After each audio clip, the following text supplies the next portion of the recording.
तो आदाब, नमस्कार, गुड इवनिंग, सत श्री अकाल। एक बार फिर आप तमाम लोगों का स्वागत है क्राइम तक की कहानी के इस एपिसोड में। उम्मीद है पूरी फैमिली अच्छी होगी, अपना ख्याल रख रही होगी। जुर्म करने के लिए ज़रूरी नहीं है कि कोई पेशेवर मुजरिम ही हो या फिर कोई वजह हो। बहुत बार ऐसा भी होता है कि बहुत काबिल, पढ़े लिखे, टैलेंटेड, जीनियस लोग भी गलत रास्ते पर, जुर्म के रास्ते पर चल पड़ते हैं। आज की कहानी एक ऐसे शख्स की कहानी है जिसे मतलब कहा जाता था कि उसका जो दिमाग है इतना वो ज़्यादा ज़हीन और जीनियस है कि शायद उसका आईक्यू लेवल आइंस्टाइन के बराबर थी। 167 का उसका आईक्यू लेवल था। एक कहा जाता है कि अगर 130 के ऊपर जिसका हो, 130 के ऊपर, मतलब वो जीनियस है। और कहाँ 167।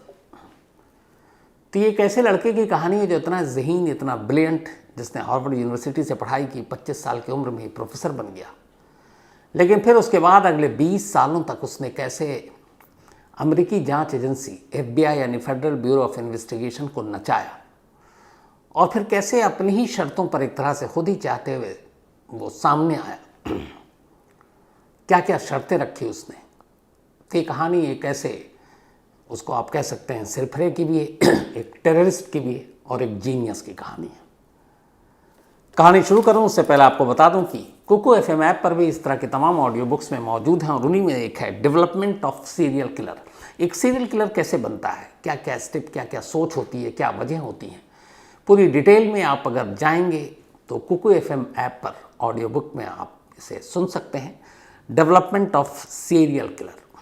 और ये जो कुकू FM ऐप है, ये ऑडियो शो प्लेटफॉर्म है, देश का बेस्ट है, जिसके 15 लाख से ज़्यादा एक्टिव हिंदी पेड सब्सक्राइबर हैं। और यहाँ हर महीने लगभग 4200 आवर्स के कंटेंट के साथ ये लगातार इनकी जो खजाना है वो बढ़ रहा है। कुकू FM ऐप पर 10,000 से ज़्यादा ऑडियो बुक हैं, जिसे आप कहीं भी कभी भी सुन सकते हैं। हिंदी में भी सुन सकते हैं, अलग अलग भाषा में सुन सकते हैं। इसमें biography, business, crime, entertainment, politics, तमाम ऑडियो बुक हैं। क्राइम तक फैमिली के लिए खास एक ऑफर है। कुकू FM ऐप के पहले महीने के सब्सक्रिप्शन पर पूरी क्राइम तक फैमिली के लिए 30% डिस्काउंट है, यानी 30%। यानी पहले महीने के लिए सिर्फ 69 रुपये में, 69 रुपीज़ में आपको 10,000 ऑडियो बुक का एक ऐसा खजाना मिलेगा जिसे आप जहाँ चाहें जब चाहें सुन सकते हैं। क्राइम तक फैमिली के लिए नीचे दिए गए डिस्क्रिप्शन में लिंक है, कूपन कोड है crime30, और बस इस crime30 का इस्तेमाल करें और पहले महीने के लिए 30% डिस्काउंट पाएँ। यानी कि 99 रुपीज़ का जो सब्सक्रिप्शन है वो 69 रुपीज़ में आपको मिलेगा। अब मैं जिसकी बात कर रहा हूँ वो कहानी टेररिस्ट की है। ये कहानी है अमेरिका के एक नौजवान की, जिसका नाम, और ये नौजवान की ख़ास बात ये थी कि उस ज़माने में तो सोशल मीडिया हम हर जगह इस्तेमाल करते हैं। उसने बरसों पहले ये आगाह किया था कि एक दौर आएगा जब सोशल मीडिया की वजह से इंसानों की आज़ादी छिन जाएगी और इंसान ग़ुलाम हो जाएगा। बहुत सारी दुश्वारियाँ आएंगी ज़िंदगी में। अब अगर आप सोचिए तो वाकई बहुत सारी चीज़ें बदल गई हैं। एक घर में 5 लोग बैठे हों तो पाँचों आपस में बात करने के बजाय आप देखेंगे नॉर्मली सबके हाथ में मोबाइल, सब अपने अपने मोबाइल पर लगे हुए हैं। तो ये उस शख्स ने बहुत पहले कहा। नाम है टेड कजिंस्की। टेड कजिंस्की का जन्म 1942 में अमेरिका के शिकागो शहर में हुआ था। बचपन से ही ब्रिलियंट था। मैथ में तो उसका जवाब नहीं, चैंपियन था। जब उसका आईक्यू लेवल चेक किया गया था तो पता चला था 167, मतलब जीनियस। तो पढ़ाई लिखाई में भी उसका साफ साफ असर दिख रहा था। सिर्फ 16 साल का था जब टेड, ओनली 16 ईयर, तब इसको नामचीन हार्वर्ड यूनिवर्सिटी में दाखिला मिल गया। अब ये हार्वर्ड यूनिवर्सिटी में और बाकायदा स्कॉलरशिप, और वहीं अब पढ़ाई कर रहा है। बैचलर्स करने के बाद उसने फिर मिशिगन यूनिवर्सिटी, एक और तो नामचीन यूनिवर्सिटी, वहाँ पे उसने दाखिला लिया और वहाँ से मैथमेटिक्स में इसने मास्टर्स किया, और फिर मास्टर्स करने के बाद PhD हासिल की मैथमेटिक्स में। और ये सब कुछ उसने बेहद कम उम्र में। शुरू से लेकर आखिर तक ऐसा कोई भी एग्ज़ाम नहीं जिसमें वो फर्स्ट ना आया हो। सेकंड तो कभी आया ही नहीं। हर एग्ज़ाम को उसने बड़ी आसानी से पास किया, अपनी जहानत दिखाई, अपनी जो जीनियस था उसका असर उसके एग्ज़ाम के रिज़ल्ट पर भी दिखा जाता था। उसी दौरान में उसने एक रिसर्च पेपर लिखा था, और कहते हैं कि जो उसके एडवाइज़र थे जिन्होंने रिसर्च पेपर पढ़ा उसका, उस उम्र में छोटी सी, तो उन्होंने कहा कि जो रिसर्च पेपर उसने लिखा है कि पूरे अमेरिका में शायद 10 या 12 लोग होंगे गिनती के जो उसके उस रिसर्च पेपर को समझ पाएंगे। उसने वक्त से इतने आ गए कि सारी चीज़ें लिख डाली थी। पढ़ाई लिखाई सब कुछ सही चल रहा था, लग रहा था कि टेट का पूरा करियर बिल्कुल बेहतरीन है। पीएचडी पूरी करने के बाद अब वो सोच रहा था आगे क्या करें, लेकिन उससे पहले उसके एक दिमाग में चीज़ आई। उसने जब ये सारे मास्टर्स, उससे पहले बैचलर्स, ये सब कुछ किया और हमेशा एग्ज़ाम में फर्स्ट आता, तो उसके दिमाग में ये था कि ये एग्ज़ाम क्या है, ये तो मतलब मेरे मेयार, मेरे स्टैंडर्ड के हिसाब से ही नहीं है, तो बहुत ही ईजी है। तो उसको बहुत बोर लगने लगा कि ये सिस्टम क्या है, एजुकेशन सिस्टम क्या है, ये एग्जामिनेशन क्या है। जो मैं पढ़ाई कर रहा हूँ, जो मैं सोच रहा हूँ, जो मैं लिखना चाहता हूँ, उसके मुकाबले तो ये एग्ज़ाम कुछ भी नहीं है, 10% है। तो इतना आसान, इतना हल्का एग्ज़ाम देकर मैं अपना वक्त क्यों बर्बाद कर रहा हूँ। अब आप सोचिए उसकी जहानत का असर, कि उसे ये सारे एग्ज़ाम जितने भी उसने अपने लाइफ में दिए, उसे लगा कि ये बच्चों का खेल है, तो इतना हल्का एग्ज़ाम भी नहीं होना चाहिए। इन सारी चीज़ों ने धीरे धीरे उसके जहन पे असर करना शुरू किया कि ये सब बेकार है। इसी के बाद पीएचडी पूरी करने के बाद अब जो टेड है वो कैलिफोर्निया पहुंच जाता है और वहाँ बर्कले यूनिवर्सिटी में वो असिस्टेंट प्रोफेसर की नौकरी कर लेता है, सिर्फ 25 साल की उम्र। और बर्कले यूनिवर्सिटी में कैलिफोर्निया जाकर अब वो असिस्टेंट प्रोफेसर बन गया। 25 साल उसकी उम्र थी। 1971 अब आ गया।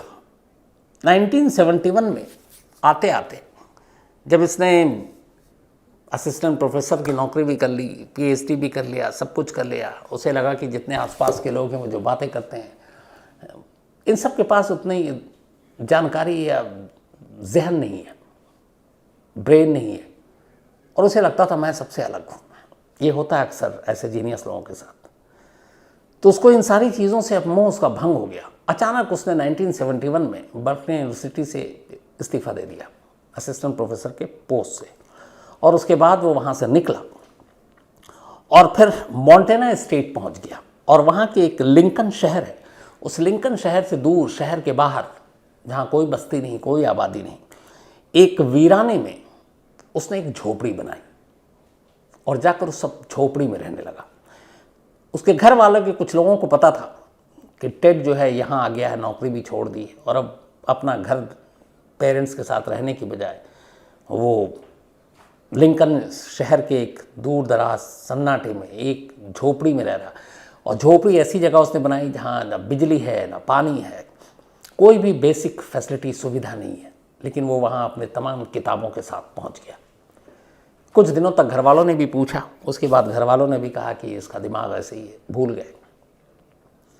अब ये अपना 1971 से आकर उस झोपड़ी में रहने लगा, अमेरिका की चकाचौंध से दूर, हार्वर्ड यूनिवर्सिटी से पढ़ा हुआ, बर्कले यूनिवर्सिटी में पढ़ाया हुआ एक जीनियस, दुनिया और आबादी से दूर एक वीराने में जाकर एक झोपड़ी में अब रहने लगता है। करीब 6-7 साल बिता देता है। अब टेड के बारे में किसी को कोई जानकारी नहीं, दोस्त भी बहुत कम थे, बहुत कम लोगों से बात करता था, तो किसी को कोई उसकी परवाह भी नहीं वो कहाँ है। 71 में वो उस बस्ती वीराने में गया, इंसानी आबादी को छोड़कर 6-7 साल वहीं रहा।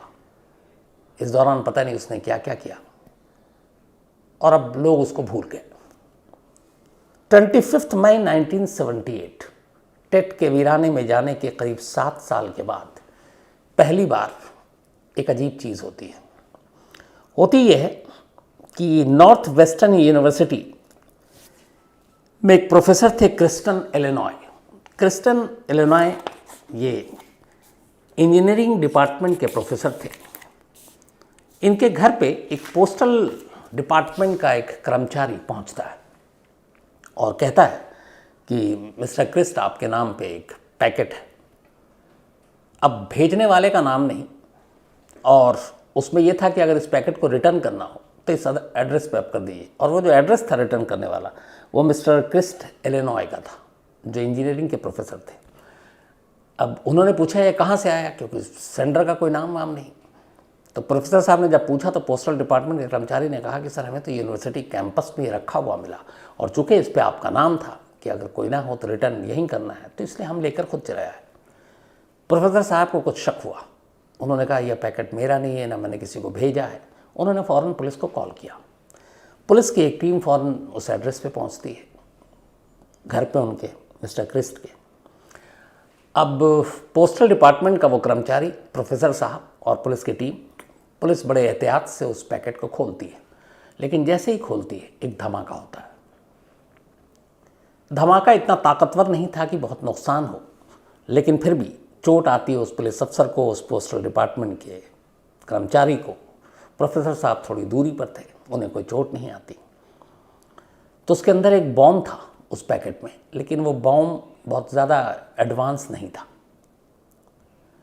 अब ये अजीब बात थी कि एक प्रोफेसर के घर पे ये बॉम्ब किसने भेजा। पुलिस ने तफ्तीश की, लेकिन कोई ज़्यादा नुकसान हुआ नहीं था, मामूली बम था, तो उतने ज़्यादा भी कुछ पुलिस आगे नहीं बढ़ी। करीब 9-10 महीने बीत गए।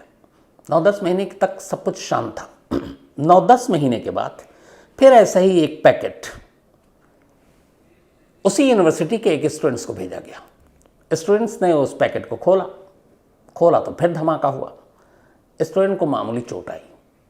इस बार भी बम इतना ताकतवर नहीं था। अब ये 2 इंसिडेंट हो गया, लेकिन दोनों इंसिडेंट इतने मामूली थे कि पुलिस के लेवल पे इसको निपटा दिया गया। सोचा गया कि इसमें कुछ तो ऐसा है नहीं। लेकिन फिर एक तीसरा इंसिडेंट होता है, और इस तीसरे इंसिडेंट ने अमेरिका की सबसे बड़ी जांच एजेंसी FBI को मजबूर कर दिया कि वो इस केस को इन्वेस्टिगेट करे। होता यह है कि अमेरिका की एक अमेरिकन एयरलाइंस की फ़्लाइट जो शिकागो से वॉशिंगटन जा रही थी, उसके जब ये उड़ी तो बैगेज जो एरिया होता है प्लेन का, उस बैगेज एरिया से अचानक धुआं निकलना शुरू हुआ। प्लेन की इमरजेंसी लैंडिंग की गई। इमरजेंसी लैंडिंग के बाद जब तलाशी ली गई बैगेज एरिया में, तो पाया गया कि एक पैकेट है और उस पैकेट से धुआं निकल रहा है, और उस पैकेट के अंदर एक बॉम्ब था। बॉम्ब फटा नहीं किसी वजह से, और इस वजह से नुकसान नहीं हुआ। अगर वो बॉम्ब फट जाता तो उस प्लेन में सवार करीब 150 मुसाफिर और क्रू मेंबर, कोई नहीं बचता, क्योंकि बीच आसमान में ये बम फटता। लेकिन खुशकिस्मती से ये बॉम्ब फटा नहीं, कुछ तकनीकी खामियों के चलते। तो सिर्फ धुआं हुआ, और धुआं देखकर पायलट अलर्ट हो गया। उसके बाद उसने इमरजेंसी लैंडिंग की और इन तमाम लोगों की जान बच गई। अब जब ये बात आई तब FBI तक पहुंची। जब FBI ने इस केस की तफ्तीश की तो पता चला कि जिस तरीके का ये पैकेट था, उन्होंने अब ये अपने डेटा बैंक से निकालना शुरू किया। तो पता चला कि एक यूनिवर्सिटी के प्रोफेसर इंजीनियरिंग के एक और स्टूडेंट, इन दोनों को इसी तरीके से ये पैकेट भेजा गया था। अब FBI का ध्यान जब आया और उन्होंने देखा कि ये दोनों, इससे पहले भी ऐसी चीज़ें हो चुकी हैं, अब FBI ने मामले की तफ्तीश शुरू की। अब FBI जांच ही कर रही थी कि तभी वहाँ अमेरिका की एक यूनाइटेड एयरलाइंस के मालिक, के ओनर थे पर्सी वुड, उनको भी सेम एक पैकेट मिला। पैकेट खोला गया और मिस्टर पर्सी भी इंजर्ड हो गए। मौत नहीं हुई क्योंकि बॉम्ब इतना ताकतवर नहीं था। तब ये 4 इंसिडेंट हो चुके हैं, एक प्रोफेसर, एक स्टूडेंट, एक प्लेन में, और एक एयरलाइंस के मालिक के पास। अब FBI लग गई तफ्तीश में कि ये मसला क्या है। अब उन्होंने एक टास्क फोर्स बनाई कि आखिर ये कौन कर रहा है, कौन टेररिस्ट है। लेकिन तमाम कोशिशों के बावजूद उन्हें कोई सुराग नहीं मिला। बम को बनाने में कोई ऐसी चीज़ जो इस्तेमाल हुआ था वो थोड़ी सी कॉमन थी, लेकिन वो शख्स कौन था, पुलिस को लगा कि यह है तो काम एक ही शख्स का, लेकिन कौन नहीं मालूम। बम के साथ कई बार जो कुछ नोट मिले, उससे भी पुलिस को कोई ख़ास कामयाबी नहीं मिली। और इसके बाद FBI जो है अपनी तफ्तीश करती रही खाली हाथ, कोई क्लू नहीं, कहीं जानकारी नहीं। अगले कई सालों तक इसी तरीके से पैकेट आते रहे, फटते रहे, और FBI के हाथ खाली रहे। 1985 में भी कई ऐसे बम भेजे गए और उनमें से ज़्यादातर लोगों को चोट आई। एक ऐसा बॉम्ब हुआ 1985 में, जो एक कंप्यूटर स्टोर था, वहाँ के ओनर को भेजा गया, और जब उसने खोला तो शायद वो बॉम्ब के बेहद करीब था, उसकी मौत हो गई। तो ये पहली डेथ थी, या पहला कत्ल था उस पार्सल बॉम्ब के ज़रिए। अब FBI, चूँकि अभी तक मामूली इंजरी थी, अब एक डेथ हुई, FBI की टीम और ज़ोरों शोर से लगी। फिर भी 2 साल बीत गए, 85 से 87 आ गया। 1987 में FBI को पहली बार एक क्लू मिलता है। एक जो बॉम्ब भेजा गया था एक और जगह पे, जहाँ पे इंजरी आई एक शख्स को उस पैकेट को खोलते हुए, तो वहाँ का एक CCTV फुटेज मिला। उस CCTV फुटेज में एक शख्स था। FBI ने उसके स्केच बनाए, स्केच को जगह जगह भेजा, लेकिन कोई फ़ायदा नहीं हुआ। उसकी वजह ये थी कि जो शख्स उस सीसीटीवी में कैद था उसने एक तो काला चश्मा पहन रखा था और इसके अलावा उसने हुड पहन रखा था, तो उसका चेहरा बहुत क्लियर नहीं था। तो इस सीसीटीवी फुटेज की वजह से भी FBI को कोई कामयाबी नहीं मिली। 1987 में ये सीसीटीवी फुटेज मिला। इसके बाद 6 साल और बीत गए, 1993 आ गया। इसी तरीके से बॉम्ब लोगों को भेजे जाते रहे और ये सिलसिला रुका नहीं। इस पूरी तफ्तीश के दौरान FBI ने जितने भी जो भी उसको क्लू मिलता वो उस पर तफ्तीश करती, लेकिन कोई फ़ायदा नहीं। इस दौरान 1994 आ गया। एक वकील को एक पैकेट मिला इसी तरीके का। वकील ने पैकेट खोला और उस वकील की मौत हो गई। पैकेट के साथ एक नोट था। उस नोट में लिखा था कि ये वकील एक ख़ास तेल की कंपनी है उसके लिए काम करता है और इसीलिए इसको ये सज़ा दी जा रही है। इसके बाद 1995 में एक लकड़ी के बहुत बड़े कारोबारी थे अमेरिका के, उनको भी ऐसे ही पैकेट मिला, उन्होंने भी खोला। इस बार खोलते ही धमाके में उनकी भी जान चली गई। करीब करीब 17 साल अब हो चुके थे जो पहला इंसिडेंट हुआ था यूनिवर्सिटी के प्रोफेसर के बाद, और इन 17 सालों में दर्जनों ऐसे पार्सल बम भेजे गए। 3 लोगों की मौत हो चुकी थी, दर्जनों घायल हुए थे। तमाम कोशिश कर ली लेकिन FBI को कोई सुराग नहीं मिल रहा है। अब इसी के बाद ही FBI ने फिर प्रेशर तो था ही, अब उन्होंने सारे इंसिडेंट्स को एक साथ जोड़कर नए सिरे से कहा कि अब इसकी जांच करते हैं। अब पहले इंसिडेंट से लेकर आखिरी इंसिडेंट तक की उन्होंने कड़ियाँ जोड़ी। कड़ियाँ जोड़ने के बाद अब उन्होंने पहली बार इस केस को नाम दिया यूनाबॉम्बर। यूनाबॉम्बर मीन्स यूनाबॉम्ब। यूनाबॉम्ब यानी यूनिवर्सिटी एंड एयरलाइन बॉम्बर। उसकी वजह ये थी जो इन्होंने नाम दिया यूनाबॉम्बर कि इंसिडेंट शुरुआत जो हुई थी वो यूनिवर्सिटी से हुई और उसके बाद प्लेन में बॉम्ब रखा जो फटा नहीं, एक एयरलाइंस के मालिक को पैकेट भेजा जो मरा नहीं। तो कहीं ना कहीं अब FBI की जो जांच थी वो इस बात पे थी कि जो भी ये कर रहा है, जो बॉम्बर है, जो टेररिस्ट है, उसका या तो यूनिवर्सिटी से कोई लेना देना है जहाँ से उसकी कोई दुश्मनी है या कोई कहानी है, और या फिर वो एक तरह से एयरलाइंस का कोई मैकेनिक या इंजीनियर है और एयरलाइंस के साथ उसका कोई मतभेद है या कोई परेशानी है। अब इसके बाद FBI ने यूनिवर्सिटी से तमाम ऐसी जानकारी कि ऐसा कौन हो सकता है जिससे यूनिवर्सिटी से गुस्सा है, नफ़रत है, कोई फ़ायदा नहीं हुआ, कोई उसका नाता नहीं मिला इस गुमनाम हमलावर का। अब उसके बाद उन्होंने तमाम एयरलाइंस के जो मैकेनिक हैं, प्लेन मैकेनिक, उनके बारे में जानकारी जुटानी शुरू की। वहाँ से भी हाथ खाली, कुछ जानकारी नहीं मिली। अब हर तरफ से हार कर FBI ने आखिरकार $10 लाख के इनाम का ऐलान कर दिया कि शायद अब पब्लिक की ही मदद से उसका राज फाश और उसे हम पकड़ सकें, जो पिछले 17-18 सालों से FBI को बेवकूफ़ बना रहा है। अब $10 लाख छोटी मोटी रकम नहीं थी, करीब करीब आज के ज़माने में देखें तो 8-8.5 करोड़ रुपए उस वक्त। तो अब $10 लाख का इनाम का ऐलान, FBI को लगा कहीं से कोई जानकारी मिलेगी, लेकिन फिर वक्त बीता और कोई जानकारी नहीं। 20 साल करीब हो गए थे, FBI के हाथ खाली थे। वो गुमनाम हमलावर जो पैकेट में बॉम्ब भेज रहा है, क्यों भेज रहा है ये तक पता नहीं, कहाँ रहता है वो, कुछ जानकारी नहीं। $10 लाख का इनाम भी खाली, अभी तक कोई आगे आया नहीं। तभी 1995 में अचानक एक घटना घटती है। 1995 के दिन न्यूयॉर्क टाइम्स समेत 2 या 3 और अखबारों को एक लेटर मिलता है। एक गुमनाम खत था, न्यूयॉर्क टाइम्स और बाकी 2-3 न्यूज़पेपर को। इस लेटर के साथ एक मैनिफेस्टो था, जैसे चुनाव में होता है घोषणा पत्र, ये करो, ये करो, ये हम ये करेंगे जीतने के बाद। अब उस लेटर में धमकी थी और साथ में एक मैनिफेस्टो, घोषणा पत्र। धमकी ये दी गई थी कि अगर इस मैनिफेस्टो को नहीं छापा तो ये पार्सल बम के हमले जारी रहेंगे और अगर छाप दिया तो ये हमले रुक जाएंगे। अब उसके साथ जो मैनिफेस्टो था उसमें बहुत लंबी चौड़ी बातें लिखी हुई थी, लेकिन जो उसका जिस था, जो समअप था, वो ये था कि ये जो इंडस्ट्रियल रिवोल्यूशन हुआ है और ये जो नई नई टेक्नोलॉजी और तकनीक आई है, इसकी वजह से अब पूरा जो इंसान है इन्हें टेक्नोलॉजी पे डिपेंडेंट होकर रह गया है, निर्भर होकर रह गया है, और इंसान ने इन टेक्नोलॉजी की वजह से अपनी आज़ादी खो दी है।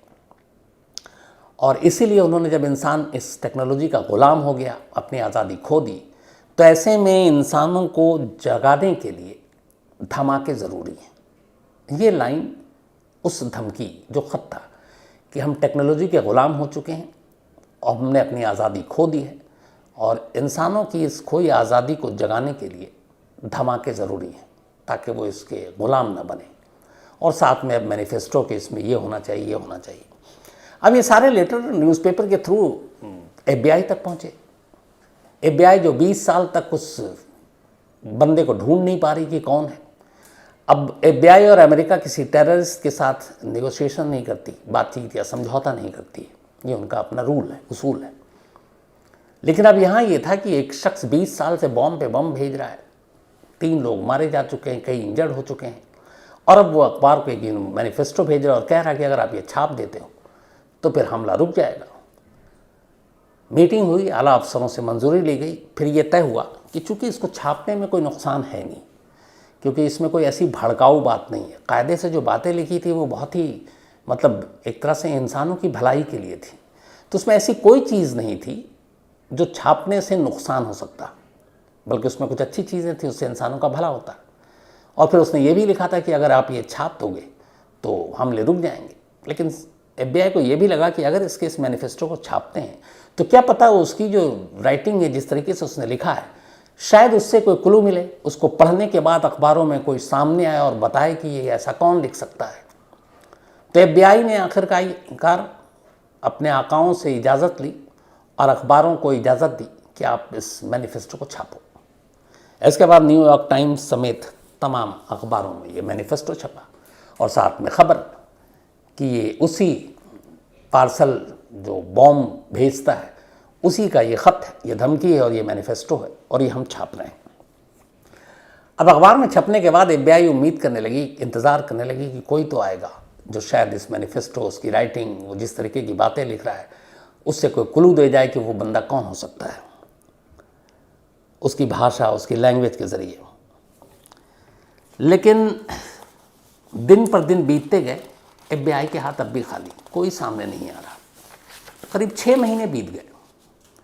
6 महीने के बाद एक शख्स जिसका नाम था डेविड कजिंस्की, यह अचानक FBI के दफ्तर पहुंचता है और जाकर कहता है कि ये जो 6 महीने पहले न्यूज़पेपर में ये मैनिफेस्टो और ये लेटर छपा था, उस पूरे मैनिफेस्टो की भाषा, उसकी लैंग्वेज, वो किसकी है मैं जानता हूँ। FBI हैरान, पहले तो पूछती है कि आपने अखबार 6 महीने पहले पढ़ा, आप क्यों आ रहे हो। उसने कहा पढ़ते ही मुझे अगले ही दिन अंदाज़ा हो गया था कि ये कौन कर सकता है, लेकिन पहले मैं कंफर्म करना चाहता था, और इसलिए मैंने एक प्राइवेट जो है इन्वेस्टिगेटर हायर किया, और उसकी मदद से मैंने फिर पूरा रिसर्च करना शुरू किया, और अब मुझे आज सुबह ही ये कंफर्मेशन मिला कि मैं गलत नहीं हूँ, जिसने ये भेजा है मैं उसको जानता हूँ, और इसीलिए आपके पास आया हूँ। तो उसने पूछा कौन है। डेविड ने बताया कि वो मेरा भाई है, टेड कजिंस्की, वही टेड कजिंस्की जो एक जीनियस मैथ का, जो हार्वर्ड में पढ़ा हुआ, जिसे इस दुनिया के इम्तिहान बच्चों के खिलौने टाइप लगते थे कि ये क्या एग्ज़ाम है, जितनी आसानी से मैं पास कर जाता हूँ। अब जब उसने बताया तो FBI ने कहा कि ठीक है, लेकिन वो सिर्फ डेविड के कहने पर गिरफ्तार नहीं कर सकती थी टेड को। FBI ने कहा अब हम अपनी तरफ से भी सबूत हासिल करेंगे। फिर उसने बताया कि वो शहर के बाहर एक झोपड़ी में रहता है पिछले 7-8 बल्कि बरसों से, 1971 से ही करीब। अब इसके बाद, और ये 95 आ चुका था, FBI ने अब कहा कि उसके पीछे जांच करते हैं पहले। अब FBI जांच में जुट गई। FBI अभी पुख्ता सबूत जुटा रही है। लेकिन इसी दौरान में गलती से ये जो डेविड कजिंस्की ने सारा खुलासा किया था, उस प्राइवेट इन्वेस्टिगेटर को जिसने हायर किया था, उसका एक दोस्त मीडिया में था, उसने उसको ये खुलासा कर दिया कि पार्सल बॉम्बर की निशानदेही हो चुकी है, उसका नाम ये है, उसका भाई ये है। न्यूज़ चैनल में ये खबर चल गई। अब जैसी खबर चली, FBI को लगा कि इस खबर के बाद हो सकता है टेड अलर्ट हो जाए और भाग जाए। इसके बाद उनके पास कोई रास्ता नहीं था खबर चलते ही अगले कुछ ही घंटों के अंदर वो भागकर उसी वीराने में पहुंचते हैं, उस झोपड़ी में। वहाँ जाते हैं, टेड वहाँ आराम से बैठा था, उसे अपने साथ ले जाते हैं। बाद में उस झोपड़ी की तलाशी लेते हैं, वहाँ बहुत सारे नोट, थीसिस, मैथमेटिक्स और बाकी चीज़ों के, और साथ में बॉम्ब बनाने की कुछ चीज़ें मिलती हैं। इससे साबित हो जाता है कि ये पार्सल बॉम्ब यहीं बनता था। इसके बाद अब उसे अदालत में पेश किया जाता है, उससे पूछा जाता है कि इतना काबिल, इतना जीनियस, इतना ज़हीन स्टूडेंट, एक प्रोफेसर भी रहा, क्यों वो लोगों को पार्सल बम फेंक कर ज़ख्मी कर रहा था या मार रहा था। तब उसने अपनी कहानी बताई। उसने कहा, मैं मैथ का स्टूडेंट था, मुझे इन सारी चीज़ों में बहुत इंटरेस्ट था, मज़ा आता था, लेकिन इत्तेफाक से जो हमारा एजुकेशन सिस्टम है उसमें एक साइकोलॉजी भी थी हमारे लिए, एक ऑप्शनल या उसको कहें आप सब्जेक्ट। तो बोला मेरा उसमें कोई इंटरेस्ट नहीं था, लेकिन चूँकि एक सिस्टम है यूनिवर्सिटी की, एक डिग्री हासिल करने के लिए, एक बैचलर या फिर मास्टर, तो उसमें कई चीज़ें होती हैं। तो उसने कहा कि मुझे जबरन उस जो साइकोलॉजी का है उसकी क्लास अटेंड करनी पड़ती थी, लेकिन वो क्लास अजीब होती थी। वहाँ पे जिससे मुझे गाली दिया जाता या मुझे थप्पड़ मारा जाता, और वो इसलिए नहीं कि वो मुझसे दुश्मनी थी, बल्कि इसलिए ताकि जब वो मुझे गाली दे रहे हैं, मुझे अब्यूज़ कर रहे हैं, बुरा भला कह रहे हैं या मुझे थप्पड़ मार रहे हैं, तो मेरे चेहरे का रिएक्शन क्या, हाव भाव क्या, उसे कैमरे में कैद कर रहे हैं। फिर बाद में दिखाते थे कि देखो जब तुम आए तो ऐसे नॉर्मल थे, तुमसे हाय हेलो किया तो तुम्हारे चेहरे का रिएक्शन ये था, थप्पड़ मारा तो अचानक तुम्हारा चेहरे का रंग यूँ बदला, गाली दी तो तुम्हारे चेहरे का रंग यूँ बदला। तो बोले ये चीज़ें मुझे बहुत बुरी लगती थी। धीरे धीरे उसके अंदर ये बात एक बैठ गई कि शायद ये उसका इंसल्ट या बेइज्जती कर रहे हैं, और इसके बाद फिर लड़कियों की तरफ भी उसको इन चीज़ों की वजह से लगा कि शायद लड़कियां जो हैं उसकी बेइज्जती कर रही हैं इन ऐसे वीडियोस को देखकर। उसे लगा कि ये सब बेकार है, और उसके बाद वो निकल गया वीराने में, और उसने कहा कि अब ऐसे जो लोग हैं जो ख़ासतौर पर सिस्टम से जुड़े हुए, एजुकेशन से जुड़े हुए, फिर इनको सिखाते हैं। और उसी में से एक वो प्रोफेसर थे जिससे उसने शुरुआत की, फिर कई स्टूडेंट्स थे, कुछ उसमें साइकोलॉजी के थे टीचर, उनको भी भेजा, पर उसने अपना जुर्म कबूल कर लिया। 4 मई 1998, इत्तेफाक से ये भी मई का महीना है, 4 मई 1998 को टेड ने अपने सारे जुर्म कबूल किए। 3 मर्डर थे, बाकी इतनी सारी जो उसने ज़ख्मी किया था लोगों को। एक प्लेन तो बच गया अगर वो ब्लास्ट हो जाता तो फिर उसके ऊपर अदालत ने मुकदमा चला और फैसला सुनाया गया। टेड को उम्र कैद की सज़ा सुनाई गई, यानी कि जब तक वो ज़िंदा है जेल में रहेगा। 1998 में ये सज़ा सुनाई गई थी। 25 साल हो गए हैं, टेड अभी जेल में है। इसके आगे जो भी अपडेट होगा मैं आप तक ज़रूर पहुंचाऊंगा, लेकिन एक जीनियस का ये हश वाकई अफसोस होता है, जिसका IQ लेवल कहते हैं कि आइंस्टाइन जितना था, बल्कि हो सकता है ज़्यादा था। तो ये थी कहानी एक जीनियस टेररिस्ट की, जिसे पकड़ने में FBI को 20 साल लग गए। अब कहानी ख़त्म करूं उससे पहले वही अपना सिलसिला। आज प्रतिभा, इनका जन्मदिन है, तो हैप्पी बर्थडे प्रतिभा। और ये ज्योतिष कुमार ने भेजा है। राजेश चौरसिया, इनका भी आज बर्थडे है, हैप्पी बर्थडे राजेश। सुधीर कुमार ने भेजा है। फ़जीलत फ़ातिमा, इनका भी आज बर्थडे है, तो हैप्पी बर्थडे फ़जीलत। और ये आयशा अंजुम एंड फुजैल ने भेजा है, उनकी बिटिया है। साथ ही आज सुरेखा नडेचा और बल्कि नदेचा और अनिल, तो सुरेखा और अनिल इन दोनों की आज एनिवर्सरी। आप दोनों को बहुत बहुत बधाई। विमल कौशल, इसके अलावा सचिन और रेखा ने भेजा है। रैना अमृता श्रीवास्तव और अश्वनी श्रीवास्तव, इन दोनों की भी एनिवर्सरी, आप दोनों को भी बहुत बहुत बधाई। अंकिता ने भेजा है। किरण और चंद्रभान की भी एनिवर्सरी, आप दोनों को बहुत बहुत बधाई। और ये राहुल यादव ने भेजा है। सलोनी कुमारी और हरे कृष्ण, इनकी भी आज मैरिज एनिवर्सरी, आप दोनों को बहुत बहुत बधाई। सावित्री एंड समर, इनकी भी आज एनिवर्सरी, आप दोनों को बहुत बहुत बधाई। मीना ने भेजा है। जानवी पटेल एंड दीपक पटेल, इन दोनों की भी आज एनिवर्सरी है, तो जानवी और दीपक आप दोनों को भी बधाई। और कैलाश ने भेजा है छत्तीसगढ़ से। Sandeep Sapaliga, thank you so much Sandeep, ये दुबई से हैं। इसके अलावा अनुज शर्मा जयपुर से, थैंक यू, और उन्होंने कहानी की फरमाइश की है। रोहित भट्ट और वंदना, अनन्या और देव भाटी, आप तमाम लोगों का शुक्रिया। माधव चंदेल, गौरव तिवारी अपडेट कुछ भी नहीं है, गौरव तिवारी अपडेट केस क्लोज है। देव राठौड़ ये नाराज़ थे कि अब मैं मोसाद की कहानी कम सुनाता हूँ, तो देव राठौड़ साहब जल्दी आपको सुनाता हूँ। अभी मैं मोसाद पे बुक पढ़ रहा हूँ, बहुत मोटी बुक है और ये भीलवाड़ा से हैं। अरमान सिद्दीकी इन्होंने कहानी की फरमाइश की है, साथी तुषार रंजन इन्होंने भी एक कहानी की फरमाइश की है। तो सिलसिला ख़त्म करूँ उससे पहले एक बार फिर आपको याद दिला दूँ कि क्राइम तक फैमिली के लिए कोको एफएम ऐप पर ख़ास तोहफा है। डिस्क्रिप्शन में लिंक है, लिंक पर जाएं और कूपन कोड crime30 का इस्तेमाल करें और पूरी फैमिली को 30% डिस्काउंट है। 99 रुपीज़ का सब्सक्रिप्शन जो है वो 69 रुपीज़ में मिलेगा पहले मंथ के लिए। तो आज कहानी में इतना ही। अब आपसे मुलाकात होगी कल रात 9 बजे किसी नई कहानी के साथ। तब तक अपना ख्याल रखिएगा। Thank you very much.